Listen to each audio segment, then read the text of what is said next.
Bismillahirrahmanirrahim. Assalamualaikum warahmatullahi wabarakatuh. Alhamdulillahirabbil alamin wassalatu wassalamu ala asyrofil anbiya'i wal mursalin sayyidina Muhammad wa ala alihi wa sahbihi ajma'in, amma ba'du.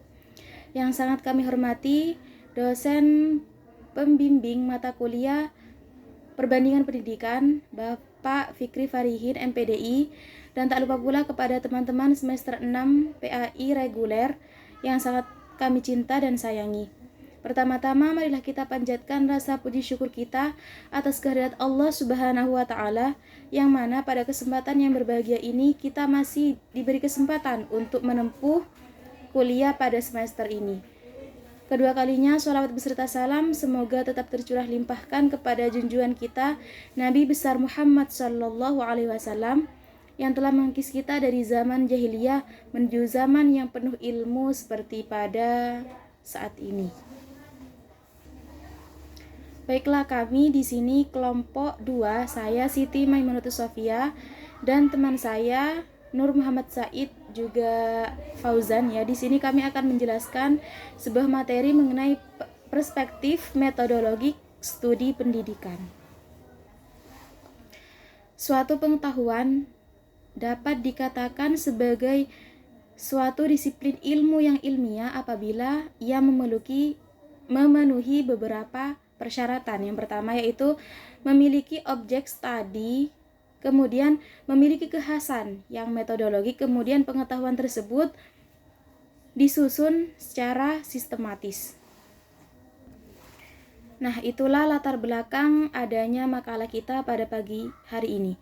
Kemudian di sini ada beberapa hal yang akan kita pelajari. Yang pertama yaitu mengenai pengertian metodologi penelitian, kemudian fenomena dalam objek pendidikan, dan yang ketiga prinsip etika dalam studi pendidikan, dan yang terakhir komparasi sebagai alternatif metode dalam pendidikan.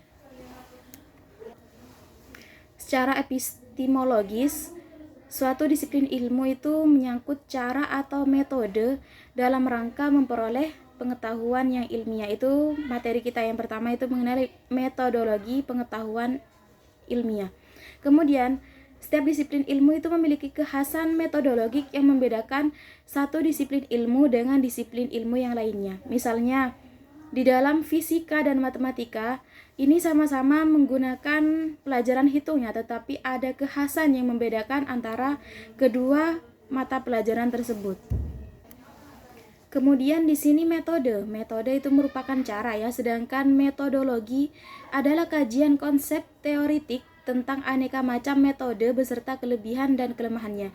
Jadi di situ membahas tentang beberapa metode, kemudian dikaji bagaimana kelebihan dari setiap metode tersebut, kemudian kekurangan dari masing-masing metode tersebut. Kemudian sedangkan metodologi ilmiah merupakan kajian konsep teoritik tentang aneka macam metode untuk memperoleh pengetahuan ilmiah beserta kelebihan dan kelemahannya. Sama ya, bagaimana cara kita memperoleh pengetahuan yang ilmiah, kemudian di situ dijelaskan juga kelebihan dan kelemahan, kekurangannya dari setiap metode tersebut. Kemudian di sini di dalam disiplin ilmu, di dalam metode disiplin ilmu itu ada beberapa langkah. Yang pertama yaitu merasa ada masalah. Jadi kita mencari masalah tersebut, maksudnya merasa ini suatu permasalahan. Kemudian perumusan masalah, bagaimana masalah tersebut ya. Kemudian perumusan hipotesis, dugaan sementara, bagaimana cara penyelesaiannya. Kemudian pengumpulan data sebagai bukti hipotesis. Ketika kita sudah merumuskan hipotesis tersebut, kita mengumpulkan data apakah hipotesis tersebut benar atau tidak. Kemudian penyimpulan hasil yang terpercaya. Jadi ketika kita sudah melakukan penelitian tersebut, kita menyimpulkan hasilnya bagaimana di lapangan itu yang kenyataannya seperti itu. Kemudian penggalian nilai-nilai umum dari kesimpulan. Jadi ditarik kesimpulan, kemudian dicari nilai-nilai umumnya. Misalnya tentang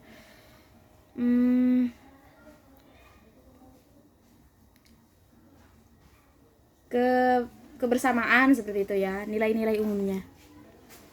Kemudian yang kedua mengenai fenomena pendidikan sebagai objek studi pendidikan.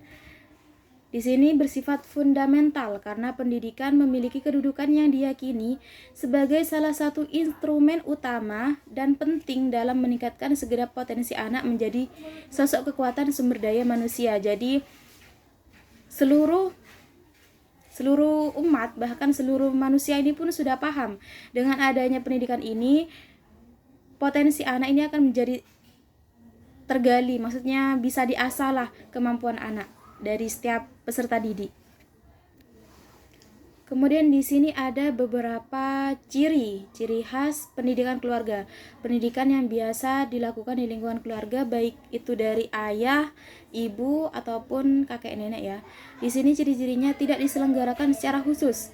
Jadi nggak ada programnya. Kemudian tidak diprogram secara khusus juga. Jadi ada kejadian mungkin itu bisa dijadikan pelajaran bagi si anak. Misalnya ketika dia nakal, dikasih tahu itu merupakan suatu dinasehati, itu merupakan suatu pembelajaran bagi si anak. Kemudian tidak ada waktu belajar tertentu.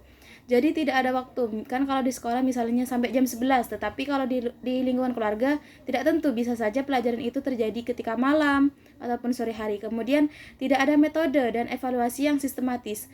Kan kalau di sekolah harus ada yang namanya evaluasi, sehingga proses pembelajaran selanjutnya itu menghasilkan hasil yang lebih maksimal seperti itu.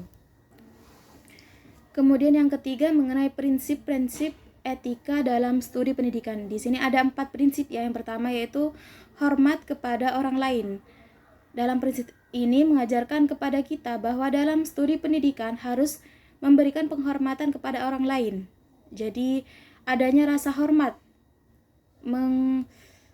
mengakui hak orang lain, dan kita mengerjakan apa yang seharusnya kita lakukan terhadap orang lain.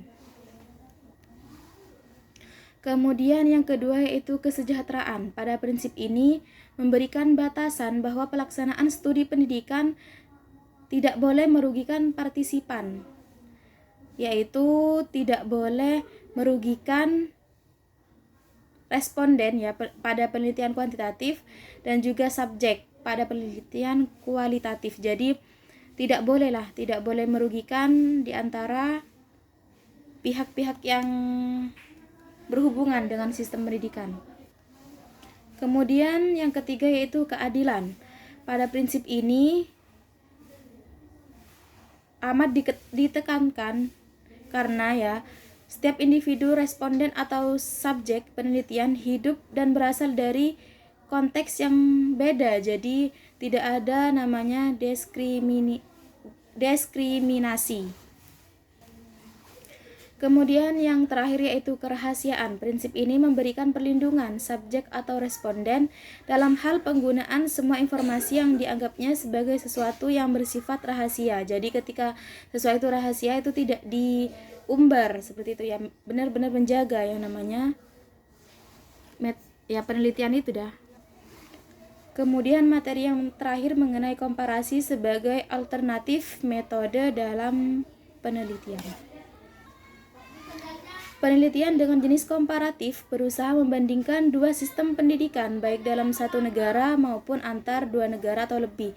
Jadi di sini membandingkan ya, yang mana yang lebih bisa menghasilkan yang maksimal. Penelitian ilmiah pada umumnya menguji hipotesis tentang hubungan sebab akibat antara fenomena. Namun pada penelitian pendidikan komparatif melakukan pemeriksaan persamaan dan perbedaan antara fenomena atau kelompok fenomena. Jadi dicari persamaannya seperti apa, kemudian perbedaannya. Kemudian kita berusaha mengambil sesuatu yang lebih dari sistem